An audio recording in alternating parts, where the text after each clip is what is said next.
ఈ కంటికి సంబంధించిన జబ్బులు ముఖ్యంగా చిన్న వయసు వాళ్ళలో రాకుండా ఉంటాయమ్మా. మరి హోమ్ రెమెడీ ఇంట్లో తయారు చేసుకునేటువంటి వాటిలో అయితేమా ఈ బాదం పప్పుమా, బాదం పప్పు మీరు చూసారు కదమ్మా, కంటిలాగా ఉంటుంది కదమ్మా బాదం పప్పు. సో బాదం పప్పు కంటిలాగా ఉంటుంది. సో కంటికి జబ్బులకు చాలా అద్భుతంగా పనిచేస్తుంది.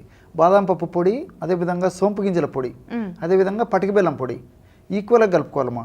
బాదం పప్పు పొడి 50 గ్రామ్స్, సోంపు గింజలు వేయించి చేసినటువంటి పొడి 50 గ్రామ్స్, పటిక బెల్లం పొడి 50 గ్రామ్స్. సో ఈ 3 పదార్థాలు సమానంగా కలిపేసి ఒక గాజు సీసాలో నిల్వ ఉంచుకొని రోజు రాత్రిపూటమా ఒక స్పూన్ పౌడరు, ఒక కప్ ఆఫ్ మిల్క్ కాచినటువంటి పాలలో కలిపి తీసుకోవడం వల్ల చాలా అద్భుతమైన చక్కగా తీసుకుంటాం సార్. ఎందుకంటే మెడిసిన్ ఇంత టేస్టీగా ఇస్తుంటే పిల్లలు చక్కగా తాగుతారు. అదమ్మా. ఇది ఇంకొకటి అంటే మెమరీ ఇంప్రూవ్మెంట్ కూడా మల్టిపుల్ బెనిఫిట్స్ ఉంటాయి. తర్వాత బ్రెయిన్ సంబంధించిన ప్రాబ్లమ్స్, జ్ఞాపక శక్తి, ఏకాగ్రత, ధారణ శక్తి ఇవన్నీ కూడా పెంపొందింపజేసేందుకు కూడా ఈ యొక్క టిప్ ఉపయోగపడుతుందమ్మా.